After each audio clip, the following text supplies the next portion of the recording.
नमस्कार। अब तक के सभी समाचारों को लेकर आपके साथ मैं हूं सुखवीर। आप देख रहे हैं आपका अपना चैनल भिवानी हलचल। और आज की खबरें इस प्रकार से। जागरूकता वाहन के द्वारा जिले के प्रत्येक गांव के किसानों को किया जाएगा किसान योजनाओं के प्रति जागरूक। यह कहना है भिवानी के उपायुक्त आर.एस. ढिल्लों का। शुक्रवार को कृषि विभाग व अन्य प्रशासनिक अधिकारियों के साथ उन्होंने लघु सचिवालय परिसर से किसान जागरूकता वाहन को हरी झंडी दिखाकर रवाना किया। जागरूकता वाहन को रवाना करते हुए उपायुक्त आर.एस. ढिल्लों ने बताया कि सरकार द्वारा प्रधानमंत्री फसल बीमा योजना के तहत 5 फसलों को शामिल किया गया है जो किसानों की इच्छा पर निर्भर है। इन 5 फसलों में कपास, बाजरा, मूंग, मक्का, धान फसलों को शामिल किया गया है। इस दौरान सहायक सांख्यिकी अधिकारी सरजीत सिंह ने बताया कि कृषि मंत्री जेपी दलाल के मार्गदर्शन में कपास की फसल के लिए 36,282, धान की फसल के लिए 37,484, बाजरे की फसल के लिए 17,639 रुपये तथा मक्का की फसल के लिए 18,742 रुपये और मूंग की फसल के लिए 16,497 रुपये प्रति एकड़ बीमित राशि देय होगी। उन्होंने बताया कि बीमा कंपनी की अंतिम तिथि 31 जुलाई निर्धारित की गई है। आज भिवानी में हम प्रधानमंत्री फसल बीमा योजना की तरफ लोगों का, हमारे किसान भाइयों का रुझान हो, इस करके एक उनकी अवेयरनेस के लिए ये आज वैन हमने यहाँ से चलाई है जो पूरे भिवानी प्रदेश में हर एक गांव में पूरे हफ्ता में कवर करेगी।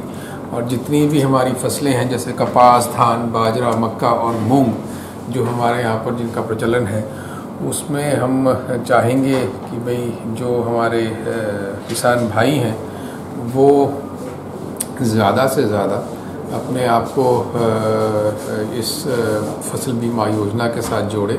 और मेरी एक ये भी प्रार्थना है अपने किसान भाइयों से कि ज़्यादा से ज़्यादा जो भी उन्होंने लगाया हुआ है उसको अपने आप को मेरा फसल मेरा बीमा से रजिस्टर करें, ताकि आगे जाके अगर कोई विपदा आती है किसी भी तरह की, जैसे ओलावृष्टि हो गई या पानी के साथ या कीटनाशक के साथ या किसी कीटाणु के साथ अगर फसल खराब होती है तो उनको जल्दी से जल्दी उसका मुआवजा मिल सके। हर वर्ष की भांति छोटी काशी में भगवान जगन्नाथ रथ यात्रा समिति द्वारा शुक्रवार को भगवान जगन्नाथ की यात्रा को धूमधाम से निकाला गया। यात्रा में पहुंचे हजारों भक्तों व श्रद्धालुओं के जयकारों से पूरा बाजार गूंज उठा। इस अवसर पर भजन कलाकारों द्वारा भगवान जगन्नाथ के विभिन्न रूपों का गुणगान किया गया। देर रात्रि भगवान जगन्नाथ रथ यात्रा समिति द्वारा भजन, सत्संग व जागरण संध्या का आयोजन किया गया, जिसमें भक्तों द्वारा भगवान जगन्नाथ के विभिन्न रूपों के भजनों का गायन किया गया। शुक्रवार सुबह भगवान जगन्नाथ व रानी सुभद्रा देवी को रथ पर सवार कर भक्तों ने लोहड़ बाजार से शुरू करके नया बाजार, बर्तन बाजार, बिचला बाजार, बिजली गेट, जैन चौक, डोबी तालाब, शहर के विभिन्न हिस्सों से रथ यात्रा को निकाला। इस अवसर पर डॉक्टर संजय अत्री, राजेश अत्री, नरेश मेहता, दीवानचंद रहेजा, नंद किशोर अग्रवाल आदि उपस्थित रहे। भगवान जगन्नाथ जी की रथ यात्रा पिछले 10 वर्षों से भिवानी शहर में इसका आयोजन किया जा रहा है। यह रथ यात्रा पूरी जगन्नाथ में इस दिन आषाढ़ शुक्ला द्वितीया को बड़ी धूमधाम से निकाली जाती है, जो कि विश्व प्रसिद्ध है। इस वर्ष पूरी जगन्नाथ रथ यात्रा में 1 करोड़ लगभग के श्रद्धालु इकट्ठा होंगे और सभी होटल सराय जो है वो बुक हो चुके हैं, वहाँ पाँव रखने की जगह नहीं है। और इसी महत्व को देखते हुए भिवानी शहर में भी इस रथ यात्रा का आयोजन हम गत वर्षों से बड़े धूमधाम से करते आ रहे हैं। जगन्नाथ रथ यात्रा समिति इस भव्य जगन्नाथ यात्रा का संचालन करती है। जय जगन्नाथ, जय जगन्नाथ। उदयपुर में दिन दहाड़े हिंदू युवक कन्हैया लाल की हत्या मामले को लेकर विश्व हिंदू परिषद व बजरंग दल कार्यकर्ताओं द्वारा शुक्रवार को इस्लामिक आतंकवाद के खिलाफ स्थानीय जैन चौक क्षेत्र में एकत्रित होकर घंटाघर तक जुलूस निकाला गया। जुलूस में शामिल होते हुए भिवानी के दुकानदारों ने अपनी अपनी दुकानें बंद करके घटना के प्रति रोष व्यक्त किया। विश्व हिंदू परिषद के जिला अध्यक्ष प्रदीप बंसल व जिला मंत्री वरुण बजरंगी ने संयुक्त रूप से बताया कि इस्लामिक जिहादियों द्वारा हिंदू युवक कन्हैया लाल की उदयपुर में दिन दहाड़े दुकान में घुसकर निर्मल हत्या कर दी तथा इसका वीडियो सोशल मीडिया पर जारी करके पूरे हिंदू समाज में भय पैदा करने का काम किया। उन्होंने बताया कि आज जो हमारा विरोध प्रदर्शन उसकी मांग है कि उन हत्यारों को जल्द से जल्द फांसी की सजा दी जाए, ताकि भविष्य में कोई इस्लामिक आतंकवाद मानसिकता वाले जिहादी कभी भी ऐसा कृत्य ना करे। उन्होंने बताया कि आज हिंदू समाज हर ऐसी घटना का जवाब देना बहुत अच्छे से जानता है। वहीं लोहानी गाँव में भी इसका विरोध प्रदर्शन किया गया। भिवानी के द्वारा पूरे भारत को दिया गया है। आज एक और पूरे शहर के दुकानदारों ने मिलकर एक निर्णय लिया है। हिंदू जनमानस ने जो आज भिवानी शहर ने एकता का परिचय दिया है, पूरा बाजार पूरी तरह से बंद था और सभी दुकानदार भाई और उनका स्टाफ जैन चौक से लेके घंटाघर तक, यहाँ जो आप पीछे देख रहे हैं, दिखाइए एक बार, जो ये जन सैलाब उमड़ा है, ये भिवानी में पहली बार हुआ है। घटना राजस्थान में घटी, लेकिन उसकी प्रतिक्रिया भिवानी शहर में हुई। विश्व हिंदू परिषद और बजरंग दल आगे भी शहर की ऐसे ही अगवानी करता रहेगा और समय समय पर हिंदुओं को जागृत करता रहेगा। देखिए, जो ये निशंक हत्या की गई है आपके उदयपुर में बिना किसी वजह से, सिर्फ छोटी सी एक सोशल मीडिया के कारण। सोशल मीडिया पे हर किसी को अपनी बात कहने का अधिकार होता है और वो हर किसी को बात कहने का अधिकार है, तो कोई अपने वक्तव्य कैसे भी जाहिर कर सकता है। लेकिन इसकी हम घोर निंदा करते हैं और आने वाले समय में इनको चेताना चाहते हैं, याद करें इस चीज़ को, आगे बहुत बुरा होगा अगर ऐसा काम ये करेंगे तो। देखिए, ये 3 दिन पहले राजस्थान के उदयपुर में कन्हैया लाल एक दर्जी के साथ में जो घटना घटी है, आज उसके फलस्वरूप विश्व हिंदू परिषद और बजरंग दल द्वारा एक विरोध प्रदर्शन किया गया था। मुझे ये कहने में बड़ा हर्ष महसूस हो रहा है कि आज इस विरोध प्रदर्शन में हमने कल अपने समस्त व्यापारी भाइयों से ये प्रार्थना की थी कि वो 11 बजे तक अपना प्रतिष्ठान बंद रखें और इस विरोध प्रदर्शन में जय श्री राम के नारे लगाते हुए शामिल हो। और आज समस्त भिवानी शहर 11 बजे तक पूरा शहर जो है वो सभी ने अपनी प्रतिष्ठान, अपनी दुकानें बंद रखी और पूरा व्यापारी वर्ग जय घोष के साथ में सड़क पे था। चौक पे रोष प्रदर्शन करेंगे। जो ये रोष प्रदर्शन करते हुए घंटाघर चौक पहुँचे हैं और ये सारा पीसफुल रहा है। पुलिस फोर्स जो है पूरी मुस्तैद है। हम लोग हर तरह की अप्रिय घटना से निपटने के लिए तैयार खड़े हैं, लेकिन अब तक ऐसी कोई बात हुई नहीं। शांतिपूर्वक समापन हो गए, लोग जाने लग रहे हैं। Haryana government PWD mechanical workers union से संबद्ध सर्व कर्मचारी संघ हरियाणा के आह्वान पर शुक्रवार को कच्चे पक्के कर्मचारियों द्वारा अपनी विभिन्न मांगों को लेकर उपायुक्त कार्यालय के बाहर डेरा डाल दिया। जिला अध्यक्ष सूरजभान जटासरा के नेतृत्व में उन्होंने सिंचाई विभाग के अधीक्षक अभियंता द्वारा विभिन्न पदों को मर्ज करने का फरमान वापस लेने की मांग की।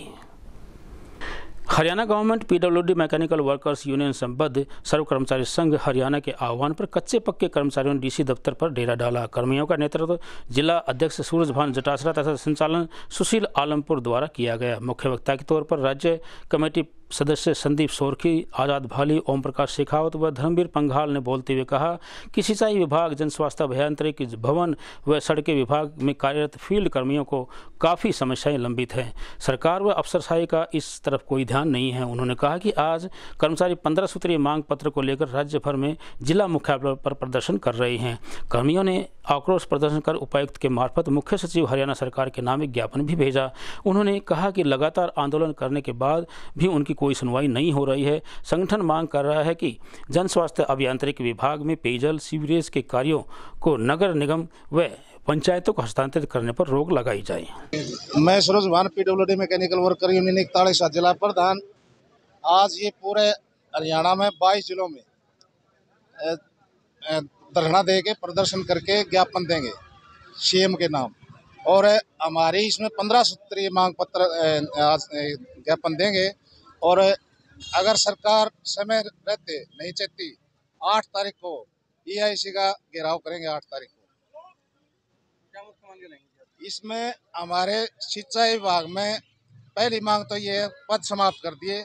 हमारी पहली मांग ये है और हमारी अनेकों मांग है।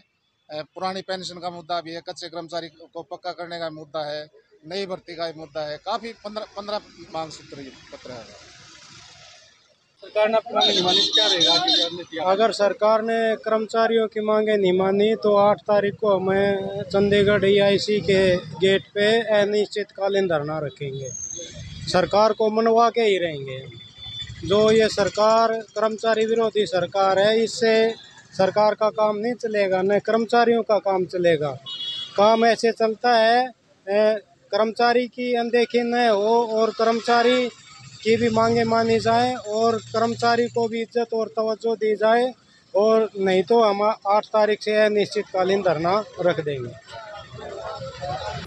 चौधरी बंसीलाल सामान्य अस्पताल द्वारा मृतक युवक का शव डीप फ्रीजर में नहीं रखने के कारण खराब हुए शव की घटना को लेकर मृतक के परिजन शुक्रवार को भिवानी के सीएमओ डॉक्टर रघुवीर सांडेले से मिलने उनके कार्यालय पहुंचे। मृतक के परिजनों ने अस्पताल प्रशासन पर लापरवाही का आरोप लगाते हुए अपना रोष व्यक्त किया। वहीं सीएमओ ने भी परिजनों को मामले की जाँच करने का भरोसा दिलाया।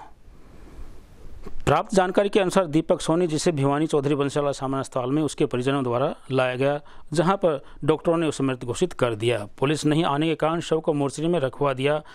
उन्होंने उन्हें स्लिप भी दे दी और यह कहा गया कि इसे डीप फ्रीजर में रखवा दिया जाएगा। लेकिन सुबह जब परिजन उसके शव को पोस्टमार्टम कराने के लिए पहुंचे तो उन्होंने देखा कि शव अभी भी मोर्चरी में ही रखा हुआ था, उसे डीप फ्रीजर में नहीं रखवाया गया, जिसके कारण उसका शव खराब हो गया और उसमें दुर्गंध उठने लगी। उन्होंने प्रशासन से मांग की है कि उसके दोषियों के खिलाफ सख्त से सख्त कार्रवाई की जाए। वहीं इस मामले में भिवानी के सीएमओ से बातचीत की गई तो उन्होंने बताया कि इस मामले को लेकर मृतक के परिजनों से वो मिले हैं। उन्होंने बताया कि मृतक युवक के कागजात अभी तक तैयार नहीं हुए थे, जिसके कारण शव का पोस्टमार्टम नहीं हो पाया। मामला ये था जी, मेरे साथ वाली दीवार लगती है दीपक सोनी, सनोप श्री सुरेश सोनी। वो कल हम 1 बजे उसके रूम में गए खाना पीना पूछने के लिए, तो हमें वो थोड़ा सा अकड़ा हुआ मिला। हम उसको लेके पीजी यहाँ आ गए इमरजेंसी में, तो डॉक्टर साहब ने उसको मृत घोषित कर दिया। फिर हम रात को 10 बजे तक यहीं रहे। पुलिस वालों ने 4-5 बजे अपनी कस्टडी में ले लिया, उसको ताला लगा दिया शव घर में रख के। तो हमने सोचा होगा कि फ्रिज में लगा देंगे उसको, क्योंकि हमें तो जानकारी नहीं थी, जवान लड़का था। फिर रात को पोस्टमार्टम नहीं हो पाया, पुलिस की कार्रवाई थोड़ी सी ढीली चल रही थी। फिर अब जब आए तो वो बॉडी बिल्कुल सड़ी हुई थी, बिल्कुल स्मेल कर रही थी, बिल्कुल फैटी हो चुकी थी। हम चाहते हैं इसमें जो भी दोषी हो, जो भी प्रशासन दोषी हो, उसके खिलाफ सख्त से सख्त कार्रवाई हो, ताकि आने वाले भविष्य में और किसी के साथ ये घटना ना घटे। उनकी हमारे प्रिजनर जो आए थे उसके कागज जो पुलिस के द्वारा लेट मतलब कल उसके तैयार नहीं हुए और अभी भी उसको 5-10 मिनट होने में तैयार का टाइम लगाने के लिए बता रहे हैं। तो जब तक वो तैयार नहीं होते तब तक उसकी बॉडी को डीप फ्रीज़र हमारे पास उपलब्ध है। इसके लिए जो अभी तक उन्हें डीप फ्रीज़र में क्यों नहीं रखा, वहाँ के जो इंचार्ज हैं पीएमओ, उसको आदेश दे दिए गए हैं और जो भी दोषी होगा उसके लिए कार्रवाई की जाएगी। पोस्टमार्टम जब भी करते हैं जब पुलिस कार्रवाई के पेपर सारे पूरे हो जाते हैं, उससे पहले डॉक्टर का पोस्टमार्टम करना अवैध होता है। जब इसके कागज़ पूरे हो जाएंगे, अभी तक मैंने पूछा कि कागज़ पूरे अभी तक नहीं हुए हैं, जैसे ही उसके कागज़ पूरे हो जाएंगे पोस्टमार्टम उसी टाइम में हो जाएगा। शुक्रवार को बैंक कॉलोनी निवासी सोनू अपनी लापता पत्नी को बरामद करने की मांग को लेकर अपने परिजनों के साथ लघु सचिवालय में पुलिस अधीक्षक से मिलने उनके कार्यालय पहुंचा। अपनी मुलाकात के दौरान उन्होंने एसपी अजीत सिंह शेखावत को बताया कि पुलिस विभाग को शिकायत करने के बावजूद उनकी पत्नी का आज तक कोई अता पता नहीं है। प्राप्त जानकारी के अनुसार दिनांक 4 जून 2022 को उसकी पत्नी पिंकी 3 बच्चों को छोड़कर घर से लापता हो गई। उसने अपने परिजनों के साथ मिलकर उसके परिचितों के साथ मिलकर अपने स्तर पर तलाश भी की और उसे निराशा ही हाथ लगी। कुछ दिन के बाद उसे पता चला कि उसकी पत्नी को बैंक कॉलोनी में रहने वाले 3 व्यक्ति बहला फुसलाकर ले गए, जिसकी सूचना उन्होंने औद्योगिक थाना क्षेत्र भिवानी में भी दी। काफ़ी दिन बीत जाने के बाद भी उसकी पत्नी का कोई भी सुराग नहीं लगा है। आज पीड़ित अपने पूरे परिवार के साथ लघु सचिवालय पहुंचे और पुलिस अधीक्षक से न्याय की मांग की। सोनू जी, क्या मामला, किससे मिलने आए, फिर क्या मान सकते हो आप? एसपी साहब से मिलने के लिए आए थे जी। ये 3 बच्चे हैं मेरे, दुखी हो रहे हैं जी हम यहाँ पे। तो ये फौजी है, ये कैमरा के कराया, इसने बिला पुचकार के ले गया। वो हम तो काम धंधे पे जा रखा था, मैं ये सोचा ये बच्चे यहीं पे रहेंगे, इसकी मम्मी के पास है। तो मेरे को फ़ोन करके बुलाए, नवासी से आया हूँ मैं भाज के। तो इन्होंने बोला भाई तेरी घरवाली को ये फौजी ले कर भाज गया। और एक ये छोरा अरुण है उसका यार दोस्त, ये 3 जने थे, 3 जने थे। एक ये फौजी, विक्की और ये 3 जने मोटरसाइकिल पे बिठा के थे। मैं तो यही चाह रहा हूँ जी इनकी माँ आ जाए यहाँ पे। कहाँ रहते हो आप? बैंक कॉलोनी में जी। कितने दिनों से रहते हो? हमने काफ़ी साल हो गए जी। मेरा नाम महेंद्र है जी। मेरा नाम महेंद्र है जी। मैं अपने भतीजे के बारे में, बहू के बारे में आया हूँ जी यहाँ पर। तो मैं धरने के ऊपर 4 तारीख को 8 बजे आया। मेरे को घर पर मैं अपने बेटे की बहू को छोड़ गया था जी। उसके बाद में उन फौजी ने और उनके माँ बापों ने मेरे बेटे की बहू ने उठवाया जी जेल से। तो घर गए तो बोला तेरे बेटे की बहू यहाँ नहीं है, वो घूमने के लिए गई है। मैं सोचा घूमने के लिए गई होगी डॉक्टर के पास तो आ जाएगी। शाम को उसे की बेटे की बहू ने बताई, बोले तेरे बेटे की बहू को दूसरा बिठा कर लेकर गया मोटरसाइकिल के, उससे की घरवाली जो लेकर जा रहा, उसका नाम फौजी और दीपक नाम। बिरादरी के अंदर तो उसको कहते हैं फौजी, और वैसे कागजों के अंदर उसका नाम है दीपक जी। तब क्या मांग करते हैं प्रशासन से? हाँ जी, मैं ये कहता हूँ मेरे बेटे की बहू कहीं भी हो, मेरे को एक दफा ला कर दे दो। छोटे छोटे बच्चे हैं, ये बच्चे देखो जी, वो अगले के भी बच्चे हैं, 4 उसके भी बच्चे हैं जी, वो भी ऐसी कह रही है मेरा इंसाफ होना चाहिए, मैं भी तुम्हारी गैली हूँ। अरे ये बच्चे हैं उसके भी छोटे छोटे जी। मेरी प्रशासन से यही मांग है कि इन TNT डिपार्टमेंटों की जितनी भी घुमंतु जातियां हैं, इनका रहस्य जो है इनका पूरा किया जाए। और मेरा निवेदन है सरकार से कि इनका जल्दी से जल्दी इनका मामला सुलझाया जाए। क्यों इनके जो बच्चे रो रहे हैं, हमें बहुत दुखी हैं। हम पता लगा हमें, मैं जिला संयोजक हूँ भाजपा प्रकोष्ठ घुमंतु जाति से, मुकेश मेरा नाम है, मुकेश सोडी। तो मैं ये चाहता हूँ कि मैं इन्हीं बिरादरियों में से इनका फैसला करवाना चाहता हूं कि सरकार से भी मेरी मांग है कि जल्दी से जल्दी इनकी जो बहू गई हुई है उसको कहीं ना कहीं से, चाहे कहीं भी हो, पाताल में हो चाहे कहीं भी हो, उसको टो के जल्दी से जल्दी पेश की जाए। मेरी इतना ही निवेदन। पर्यावरण प्रदूषण नियंत्रण बोर्ड द्वारा शुक्रवार को स्थानीय पंचायत भवन में एक कार्यशाला का आयोजन किया गया। कार्यशाला में पर्यावरण प्रदूषण नियंत्रण बोर्ड द्वारा उपस्थित अधिकारियों, कर्मचारियों व व्यापारियों को सिंगल यूज प्लास्टिक का प्रयोग नहीं करने की शपथ दिलाकर इसका प्रयोग करने की अवस्था में जुर्माना लगाने की जानकारी दी गई। कार्यशाला में प्रदूषण नियंत्रण बोर्ड के क्षेत्रीय अधिकारी R.K. भोसले ने बताया कि भारत सरकार द्वारा 1 जुलाई से पूरे देश में सिंगल यूज प्लास्टिक से बनी वस्तुओं पर पूर्ण रूप से प्रतिबंध लगा दिया गया है। इन उत्पादों को बनाने वाले, सप्लायर, स्टॉक करने वाले, डीलर, सेलर पर नियमों के अनुसार कार्रवाई की जाएगी। 1 जुलाई से सिंगल यूज प्लास्टिक के आइटम जैसे ईयरबड्स, गुब्बारे की प्लास्टिक डंडी, प्लास्टिक के झंडे, कैंडी की प्लास्टिक डंडी, आइसक्रीम की प्लास्टिक डंडी, थर्मोकोल की सजावटी सामान, प्लास्टिक की प्लेट, कप, गिलास, कांटे, चम्मच, स्ट्रॉ, ट्रे, मिठाई के डिब्बे, पैक करने वाली पन्नी, इनविटेशन कार्ड पर रोक लगाई जा चुकी है। और इसी प्रकार से उन्होंने बताया कि सिंगल यूज प्लास्टिक का प्रयोग करने वाले पर 250 रुपये का जुर्माना भी लगेगा। इसके अलावा रखने वालों पर 500 रुपये से लेकर 25,000 रुपये तक का जुर्माने का प्रावधान है। उन्होंने बताया कि सिंगल यूज प्लास्टिक के बनाने, आयात व निर्यात करने पर पाबंदी लगा दी गई है। ऐसे में कोई भी व्यक्ति सिंगल यूज प्लास्टिक से बनी हुई वस्तुओं की न तो बिक्री करे और न ही उसका उपयोग करे।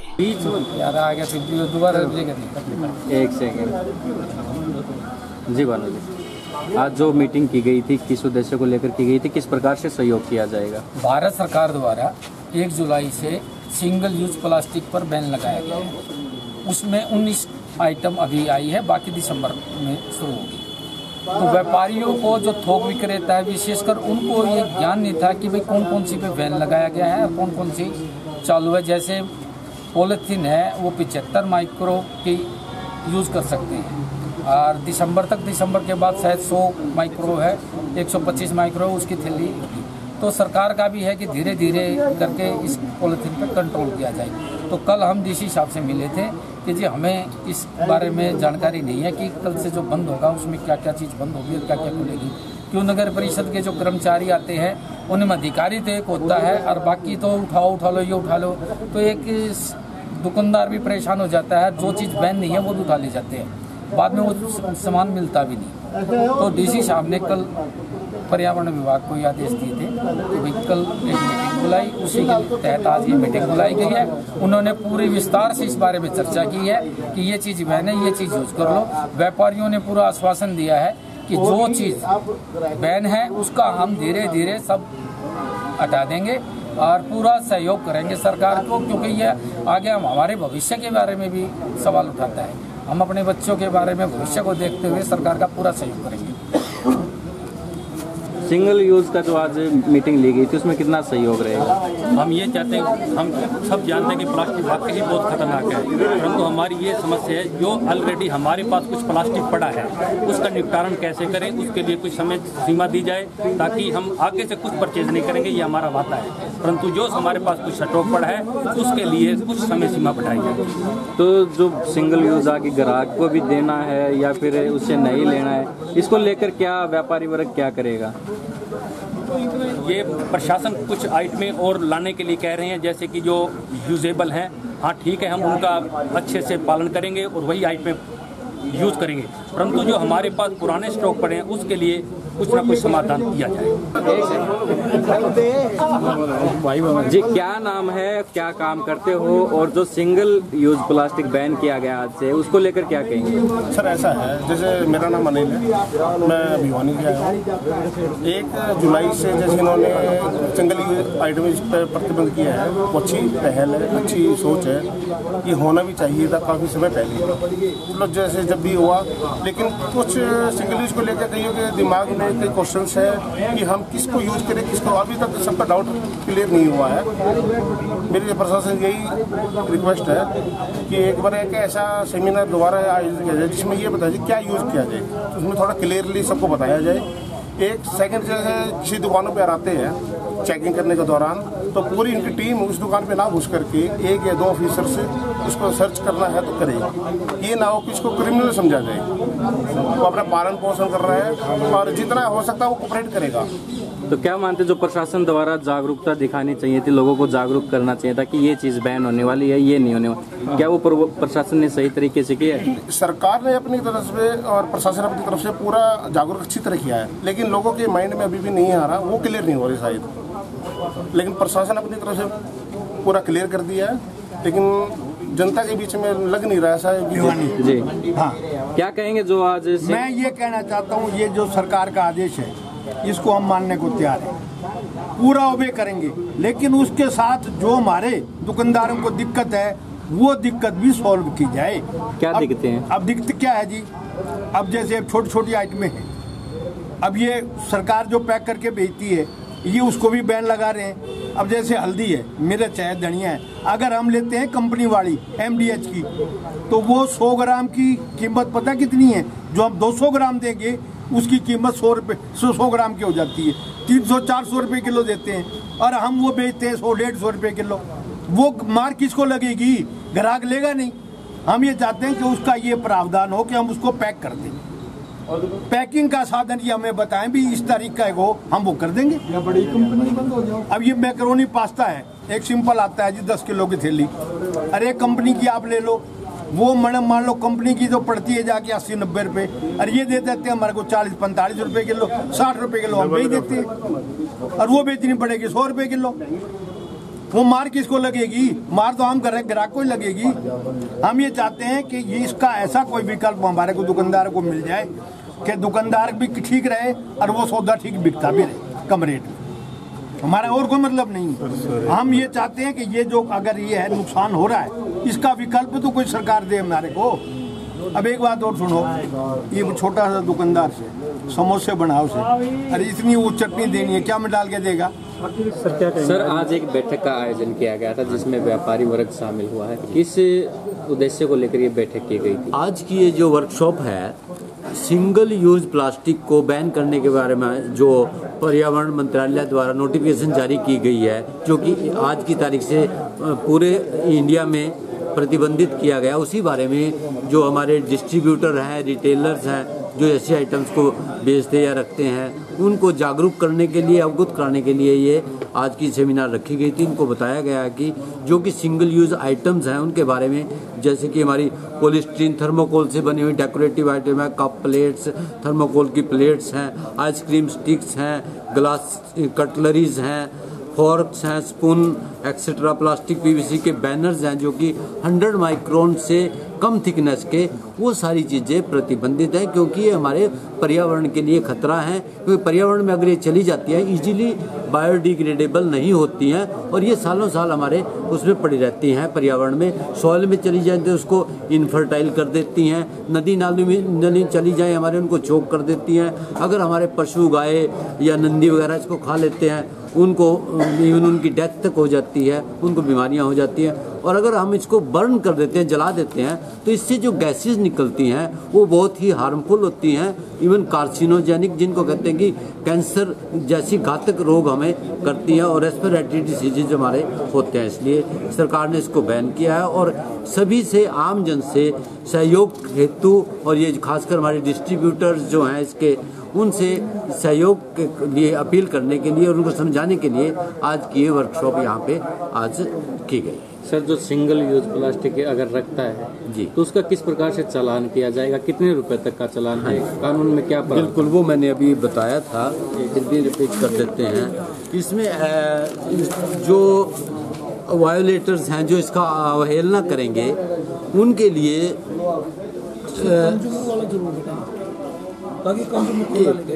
अभी इसमें जो प्रावधान है चालानिंग का, जो हमारे यूज़ करेंगे उसके लिए 250 रुपये का चालान का प्रावधान है, और 100 ग्राम तक किसी के पास मिलता है 500 रुपये फाइन का प्रावधान है। 100 ग्राम से 500 ग्राम तक है, उसके ऊपर 1500 रुपये तक के फाइन का प्रावधान है।